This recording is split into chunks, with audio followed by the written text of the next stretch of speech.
We are back with our top 5 Luther Vandross. And of course, before we get into the top 5, I want to play a round of rock with it or stop with it. I was preparing for this.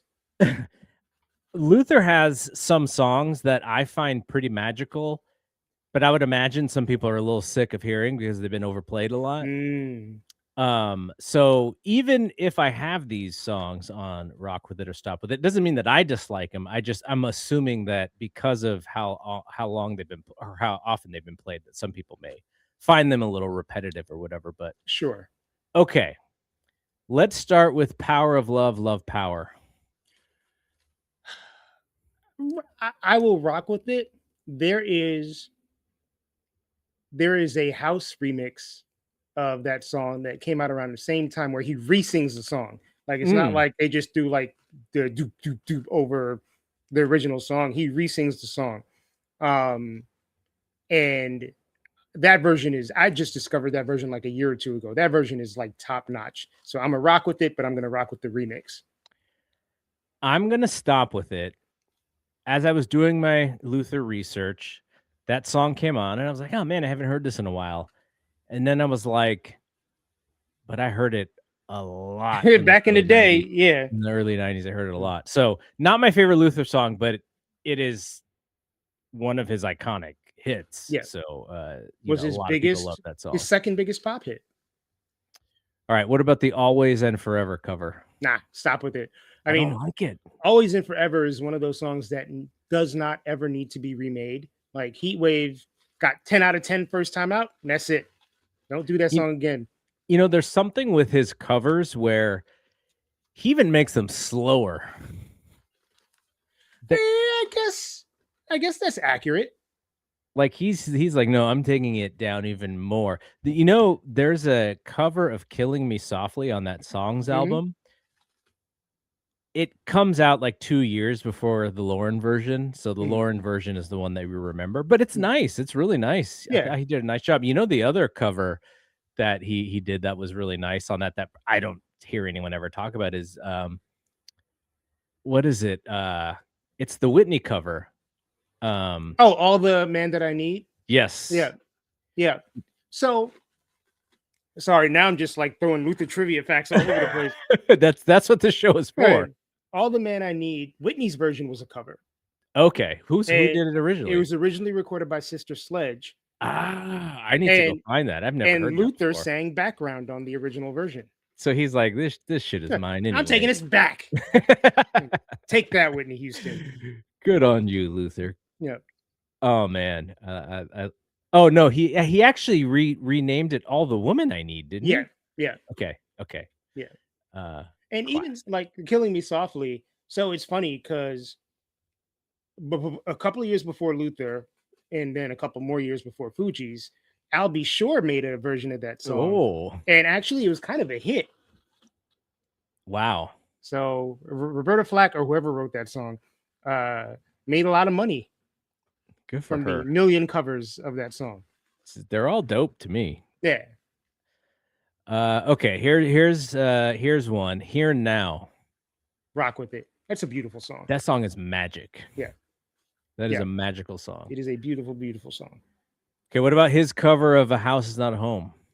That's on the list. Let's table that. Okay, and Superstar.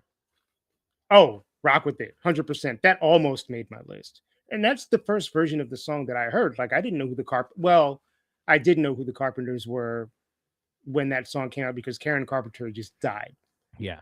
And I assumed that that's part of the reason Luther covered it when he did.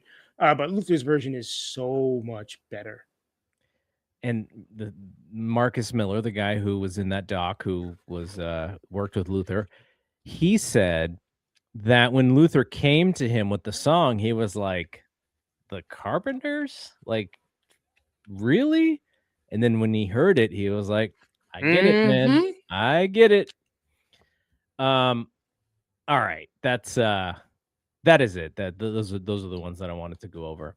Okay, now let's hit the top 5. I already teased mine. I'll start since I teased mine. So number 5 for me is The Best Things in Life Are Free, and it's not because this is the greatest song in the world or anything. It is because it is a superpower, like all-star version. You got BBD, you got Janet, you got Luther, all in the same song. Right. And like, how can that miss for 16-year-old me or Right. whenever, however old I was when that song came out? And you got Ralph T for one line. Yes, Yep. Ralph T as well. Yep. Yeah, man. But I mean, it's just so memorable for me. Like, it just that song takes me back to a certain time frame that it just makes me smile. yeah. I mean, I had that single back in the days when you bought cassette singles, and I wore that song out. Mhm. It's funny because I don't really listen to it much now. It is very dated Yes. sounding. Yes. Um, but yeah, it's a fun record. And like, who would have thought back then, like to have Luther and Janet on a record together? Because it felt like they came from two different worlds. Yes.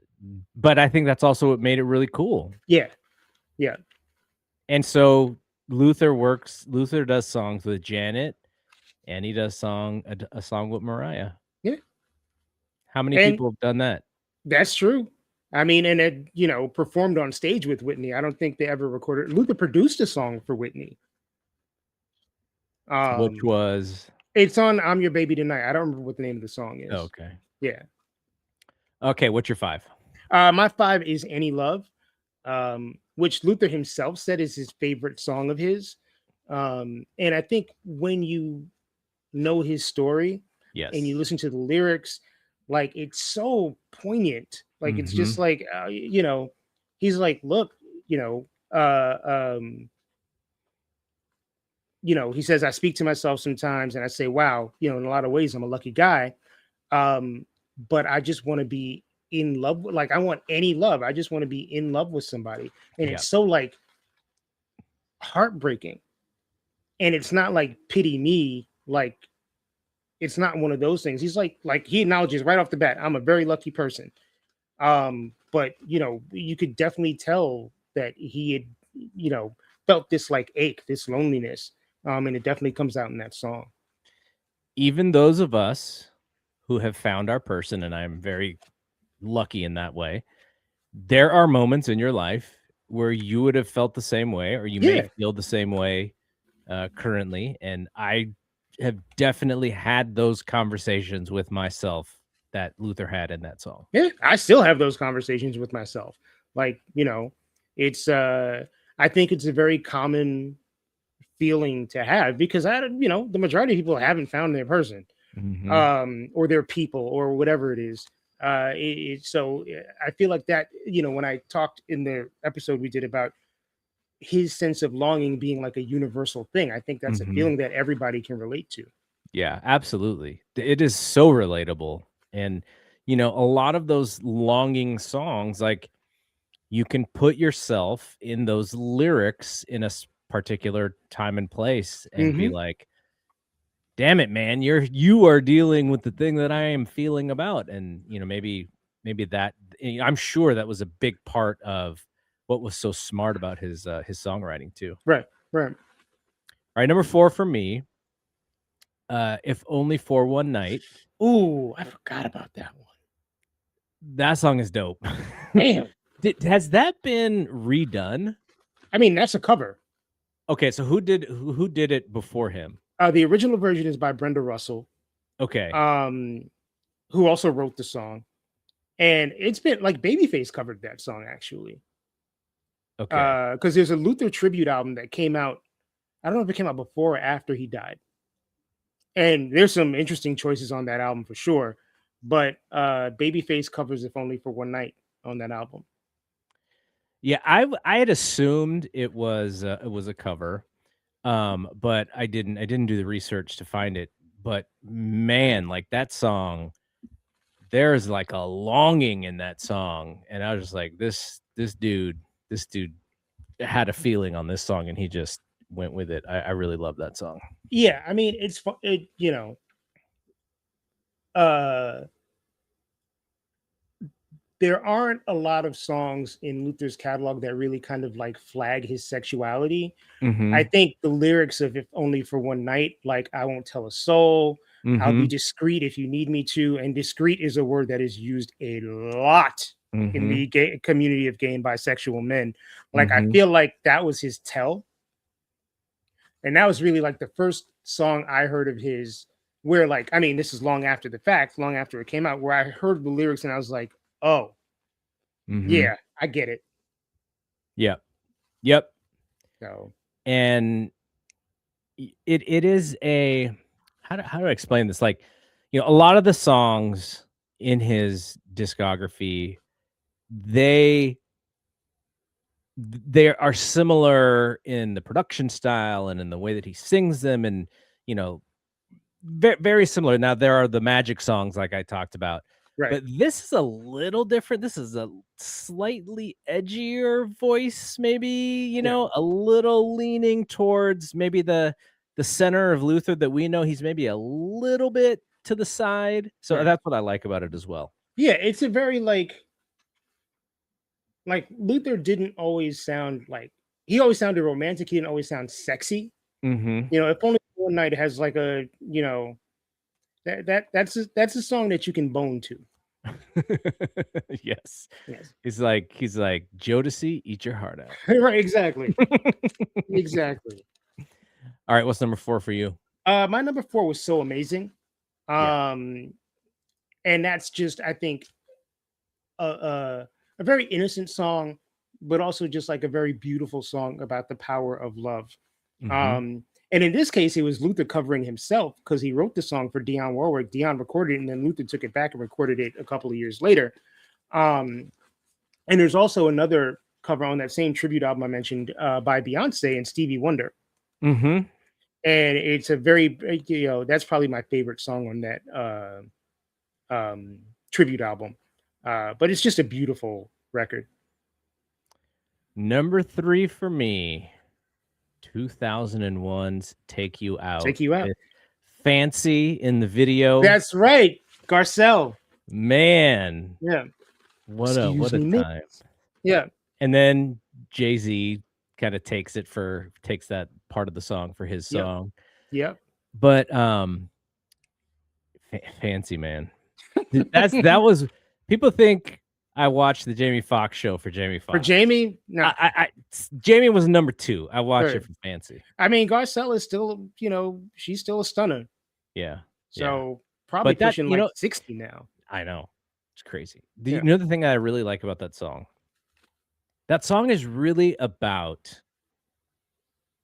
something that is really hard for a lot of people, which is you adore somebody enough that you wanna take them out on a date, and there's that thing that stops you. Stopping. Right. Whatever it is, the fear of no, maybe all of a sudden you psych yourself out, and that whole song is about, "You know what? I'm I'm gonna just just gonna go for it. call my shot." Like, I'm gonna even go if you for it. turn me down, that is okay because that is better than the regret that I would have if I didn't ask you. But take you out And is aspirational. it is fantastic. Like, that is how, as a human, that is how I looked at dating in a way. It's like, is it worth it? Do you psych yourself out? Can you handle the feedback? What if it's a no? Right. Like, What if it's a no? you Yeah. talk to yourself in that Not way. coach yourself. And Luther was just like, I'm gonna I'm just just do going this. for it. And Yeah. I'm I'm gonna like, just go. if Luther can do it, I can do it. That's right. That's right. I will. It's funny. I was just reading the lyrics back in my head, and I was like, he asks if I can take you out tonight, but then he says he'll have you home before it's dark. So what are we doing here? Maybe he's talking to the dad. Right? Yeah. I don't know. I don't know. All right, what's number 3?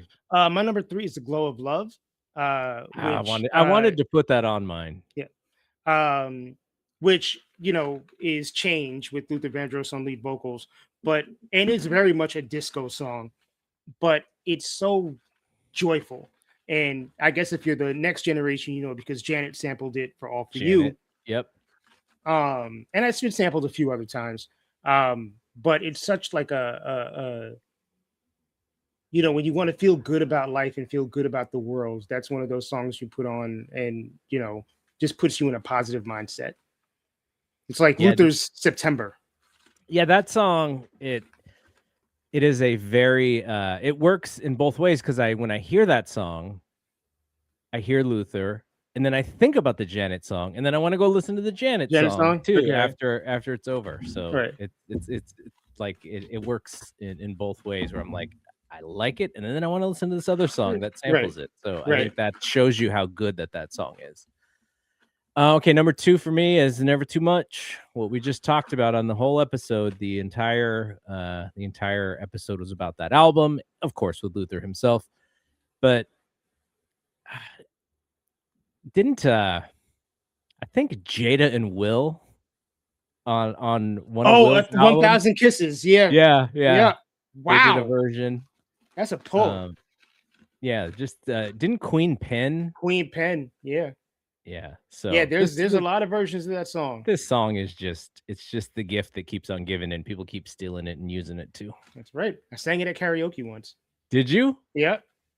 I mean, and first of all, like even in New York City, most karaoke bars only have like 2 or 3 Luther songs, and it's like Dance with My Father, Here and Now, and you know, one other one that I'm not thinking about. So this place had Never Too Much, and I was like, man, I'm drunk enough that I'm gonna hit this right now and go. And no Luther song is easy to sing. No. Um, God. and Luther is also singing at like he's singing this song fast. Like, Yep. you know, R&B singers speed sing now. You think about like Beyonce and stuff like that. Luther was speed singing before it got popular. Who could even do this song today? I can't think of anybody under like 40. Nah. Like who could do this song? Actually, I'm I'm gonna catch so much shit for this. I can hear Justin doing this song, who is very much over 40. Yeah. I don't know. I feel like the road has owned my man a little bit of late. Maybe, you know, or somebody like Maxwell Uh-huh. could do this song. But yeah, none of the young cats. Yeah, I can't think of anybody. Right. Number 2 for you. Number 2 for me is A House Is Not a Home. Okay, we talked about that. Yeah, when Luther died, that was the first song I played. And I played that shit at top volume and probably pissed all my neighbors off. But it is, you know, it's a remake of a Dionne Warwick song. And talk about ache, talk about loneliness. Like, if you're not here, this chair is not a chair, this room is not a room, this house is not a home. Yeah, you know, and again, it's just like it's iconic. You Yeah. know, to use a Gen Z term, it's just an incredible song, an incredible performance. And you know, shout out to Burt Bacharach and Hal David, who wrote the song, for incredible lyrics too. Yeah, Jamie Foxx was like, this man is singing about furniture. Yeah. I think Jamie Foxx produced that documentary, by the way. Yes, he was yep. So shout out to Fox for you know, giving Luther some shine. Yeah, absolutely. And number 1, I already said this. Dance with My Father.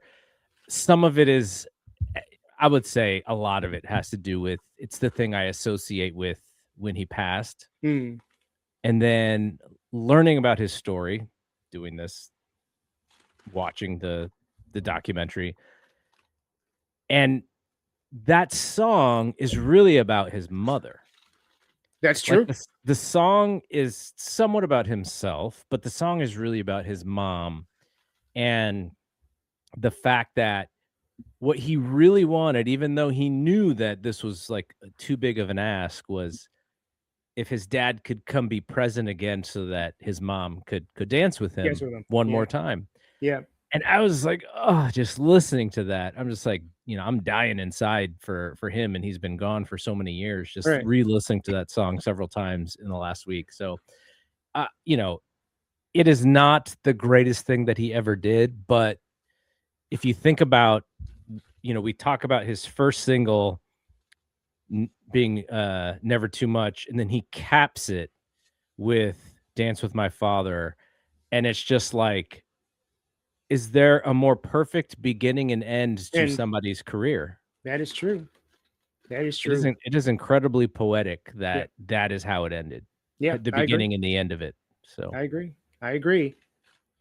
As you've probably figured out, my number one is Never Too Much. of course. I think we've talked about that quite a bit, but It uh, it would have been mine too, but I kinda knew it was gonna be yours, so yeah. I switched up, but I did really fall back in love with Dance with My Father.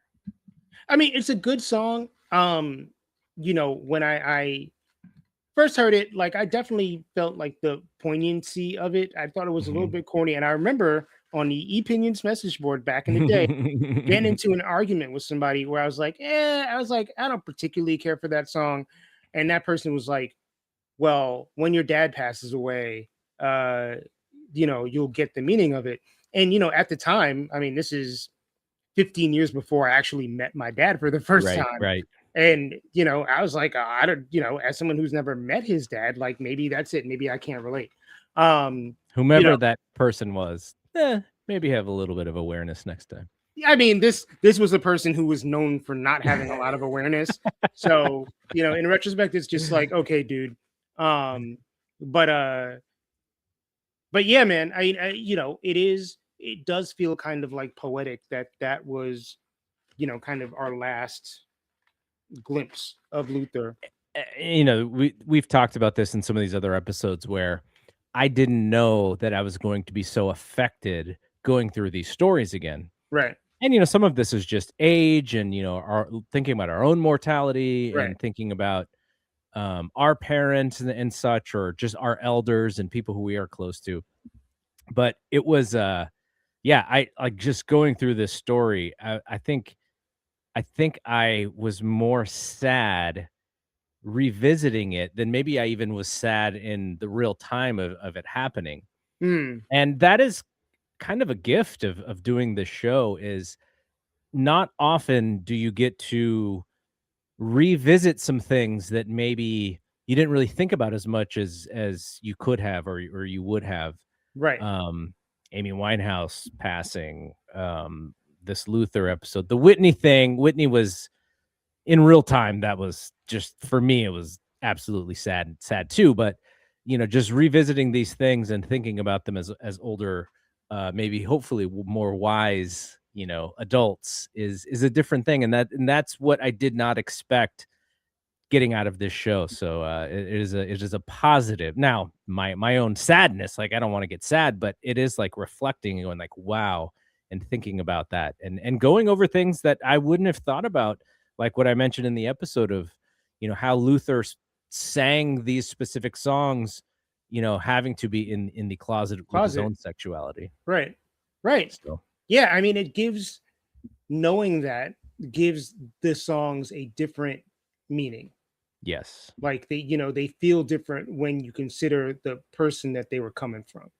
Yeah. And revisiting, part of the reason why I revisit as much of the catalog as possible is because, wherever my life is moving, when am I ever going to listen to all the Luther With albums their again? albums, Right. yeah, Like yeah. that may not happen ever again in the same way. So that's why I really enjoy the process of this, because I'm like soaking it in. I'm like, okay, I need to be present with this stuff because we're going to talk about it. But I also just want to experience it again, because who knows when I'm going to Do it experience another it. time. Right. Yeah, for No, I sure. feel that. Okay. We got through it. We We will be did. back. I'll just to give people kind of a heads up, we're going to record the Brandy episode we've been talking about. We'll do a separate Brandy top 5. We will also do something Boys to Men ish, because we don't have an album of Boys to Men that we're going to dig through to discuss their career. So we'll do a sidebar one of that as well, and Right. then maybe a top 5 episode for me as far as looking forward to it. A Tribe Called Quest is coming next. All right. And you talk about revisiting music and putting yourself in the place and time. Like, this is like taking me back to high school and like college time frame, and it's awesome. And then, I've listened to these albums more than most so many artists. times. So, but still, like, I'm having these deep listens with these things all over again. I'm having a great time. That's so awesome. All right, man. Appreciate you. Likewise. And we'll have more content of yours up soon enough. Yeah, check it out, 50for50.net. Keep going with us through the rest of this year, and we'll probably be going till 2027. A little bit into 2027. Yeah. And we're fine with that. Yeah. I enjoy doing this. Okay. I mean, technically, year 50 doesn't end until May. Sure, for sure. Absolutely. So, yeah. All right. That is it from here. For Mike, I'm Double G. See you when we see you. Peace. Peace out.